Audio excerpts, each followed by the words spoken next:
The shooter and the victim were both longtime employees with the city and had a long history of dislike between each other. The new Emergency Operations Center gives administration a whole new perspective when it comes to the safety of its students and staff. Yes, we just finished wrapping up that conversation with Chief Wayne Scott. It's still very active. According to this accident report, Patrick Conway had his 2 young daughters in the car with him when he crashed here along I-85 in Archdale. Brandon, the sheriff says this all started with a welfare check. They said a concerned family member wanted to check on their mother, and when deputies arrived, they found her lying on the floor, nearly beaten to death. One woman I talked to says that if something doesn't change, she's worried that her family will end up on the next police news release. Kenny, Chief Wayne Scott says that they're teaming up with agencies to focus on those people pulling the trigger, getting them off the streets and seizing their guns. While some homeowners here on Cridland Road were lucky on Halloween night, other homeowners didn't quite get the same treat. Chris, it's been a tough 24 hours for the Carolina Panthers. Definitely a somber atmosphere here in Charlotte and in the locker room earlier today. Players were sad and shocked, but they all say that Ron Rivera was a great coach, but an even better man. Fortunately not, but the Saints did have something to play for. They needed that win to secure their position in the playoffs, and with help from other NFL teams, they could possibly get a first-round bye and even home field advantage. This is the last time babies will be born at the Women's Hospital on New Year's Day. The new Women's and Children's Center at Moses Cone Hospital opens on February 23rd. In Greensboro, Kirsten Gutierrez, WXI 12 News.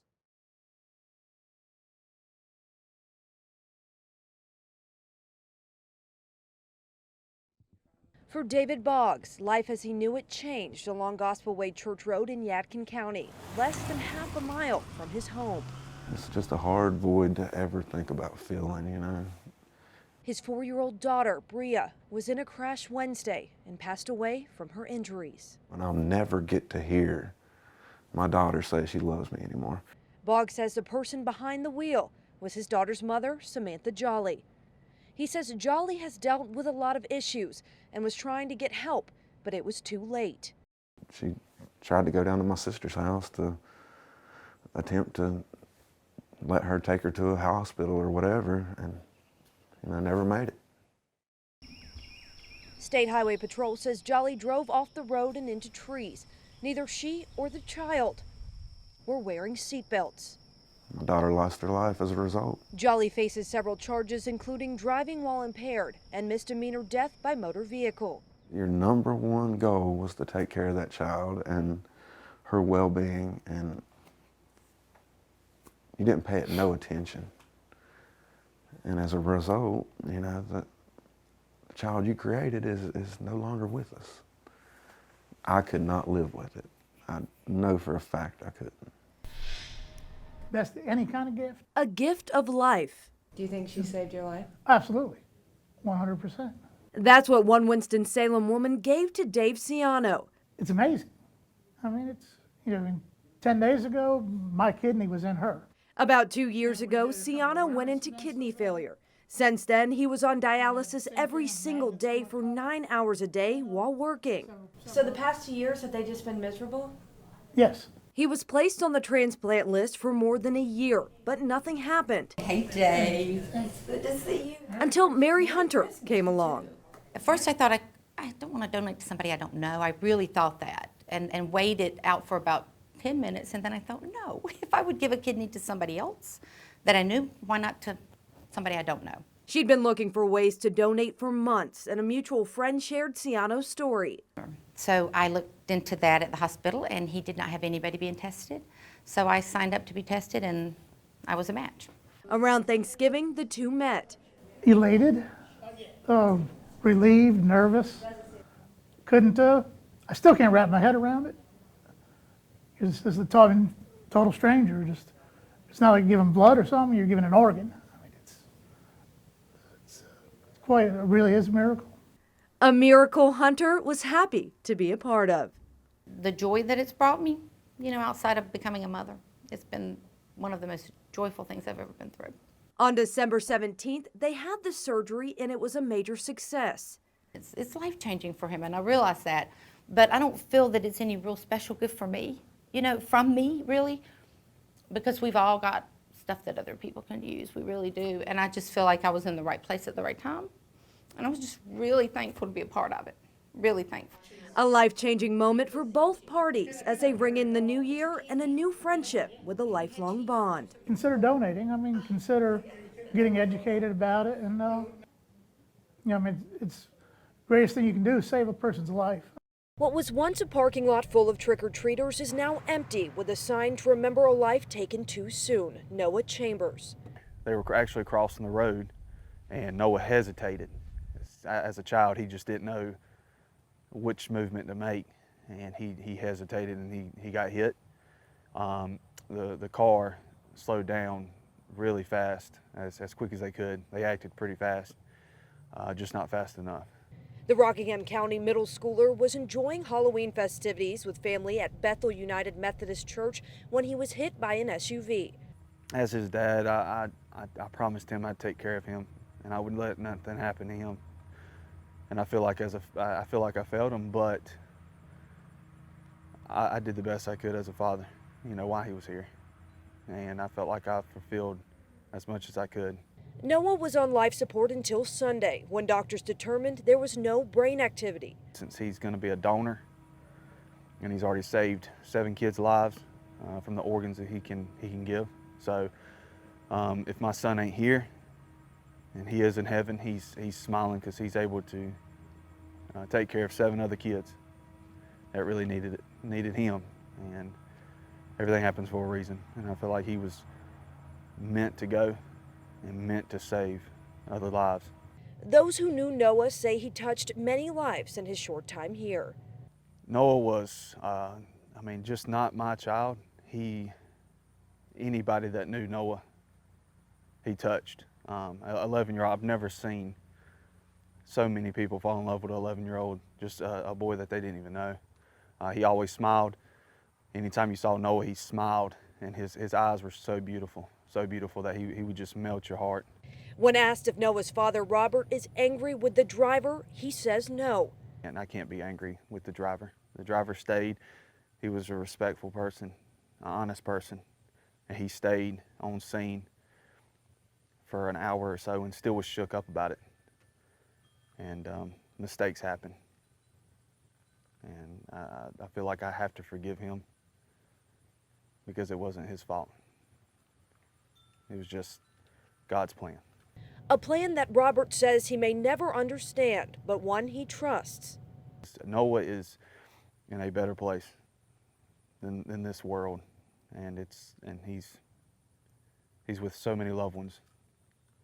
And that's what I've got to look forward to. And that's what I've got to pursue my Christian life even harder, knowing that I will be next to my son one day. When it comes to recent gun violence, Winston-Salem Police Chief Katrina Thompson says enough is enough. About 3 weeks ago, we had 3 homicides basically in a 48-hour time period. That's when the sheriff and I and our district attorney sat down and started talking about what can we do and how are we going to do it. And we can't wait for these things to happen. We need to do something now. So on Thursday, she teamed up with the Forsyth County Sheriff's Office to start the Violent Firearms Augmentation Task Force. We're in this together, whether it's inside the city, whether it's inside the county. We have to be a force multiplier. We must bring all of our resources to the same table. With extra resources from the Sheriff's Office, the task force patrols high crime areas specifically targeting gun violence. The goal is to eliminate not just violent crimes, but particularly homicides and the shooting and just sheer fear of violence in our community. It's unacceptable. In just days, they've arrested dozens of people and seized 37 firearms. A number Forsyth County District Attorney Jim O'Neill is proud to stand behind, knowing those offenders are off the streets. We have the lowest dismissal rate of any urban county in the state when it comes to crimes of violence, crimes being committed by guns. And I want to assure people that work goes on behind the scenes while they're sleeping, while they're at work, constantly trying to keep this community safe. And we're just not going to tolerate any sort of uptick in violence. But all three say it takes a village to see change. I think we need to change our mindset on who's responsible for this and we're all responsible for the safety of this community, and we've got to be able to work together to accomplish that goal.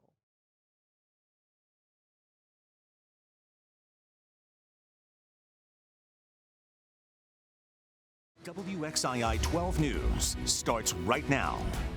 The White House makes a decision on whether it will participate in the next impeachment hearing. We have new details on a letter sent to the committee's chair.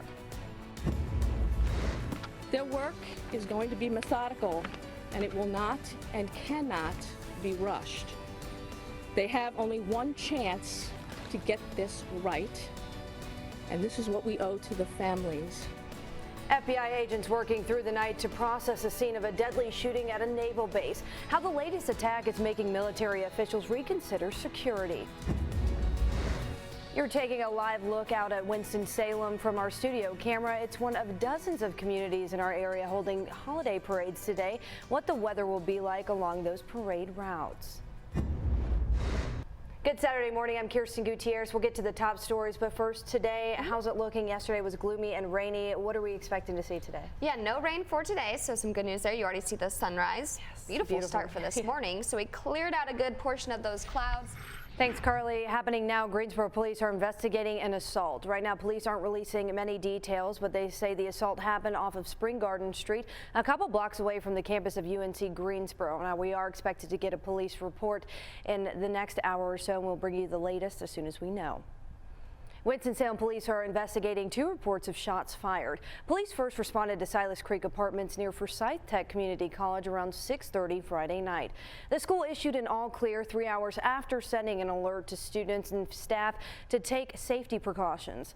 Officers were then called to the Heather South Apartments off of Ebert Road around 7. Police say there were no reports of anyone being hit, but right now it's unclear if these 2 incidents are related.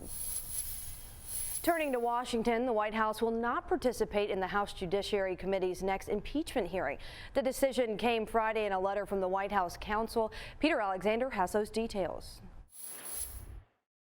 The White House Looking ahead, today is a big day in the Piedmont Triad to kick off the holiday season. 17 communities are holding holiday parades. They start as early as 10 a.m. and run as late as 6 o'clock. WXI will be there at 2 parades today. The first one is in Greensboro starting at noon, and then we will also be in Winston-Salem's parade at 5 p.m. We want to see you getting into the holiday spirit, so if you're up for it, email us your parade pictures at newstips@wxi12.com. Parades. Are you going to any parades today? Not so far yet, no. Since we have to work, but yes. The weather should be nice. Yeah, great weather for it. There's, as said, a lot of parades. I think you said 17. There's also a lot of events going on, including some runs. So if you're headed out, getting that exercise going for this morning, one of those runs. Local film critic Dale Pollock is back with us today. Good morning, Dale. Good How morning, are you Kristen. doing? I'm great. First day working together. I'm Yes. excited about it. I love movies. First, let's discuss Knives Out. Seems fun. You said it's like a It's comedy like an movie? Agatha Christie movie, and because it all takes place in one house, and you're trying to figure out who, if anybody. We thank him for his service. Now, it's been 1 year since 3 Wake Forest graduates turned an old gas station into a bar and grill. Campus Gas is on Polo Road, close to the Wake Forest University campus. Cara Ingold's husband is one of the founders. She says it's a unique place for the whole community. I think what makes this spot so special is one, the architecture outside. That bat wing really gives it a lot of personality, and then it's also walking distance from the school. You know, it's like feet from the soccer stadium, as well as for the neighborhood. There's not that much over here, so you know it's a cool place they can walk over to, have a drink, a bite to eat. Campus Gas is celebrating its big anniversary all weekend long. Today it will be releasing new menu items and hosting a watch party for Wake's soccer team. A family in Germany is breaking a world record with their Christmas decorations. Makes me feel behind. I don't know about you, Carly. Judges say they have the most decorated Christmas trees in one place. Their home in Northwest Germany is decorated top to bottom with trees in every room. I can't believe it. They used at least 10,000 ornaments and 300 strings of lights to decorate 350. Now, speaking of the holiday season, my Shell family is getting into the holiday spirit. While decorating my home last night, my 4-year-old Sulcata tortoise joined in on the fun. We bought him this cute sweater meant for a pug, but we made it work. Not sure if he enjoyed the Christmas sweater as much as I did, but he definitely was curious about the tree and the decorations. And yes, that is a diaper that he's wearing. We've been trying to house train him, but that hasn't gone well, so that's what we've resorted to. But he's trying. Tuck and his little brother, Cactus Kev, wish everyone a happy holiday. So cute. Yeah, I tried to stick his arms through the holes. He just wasn't having it, so I just had to like tuck in. I'll probably have to sew where it's supposed to go on a dog. Very creative. So. Yeah. No. Just tuck it under. Making it work. Indeed.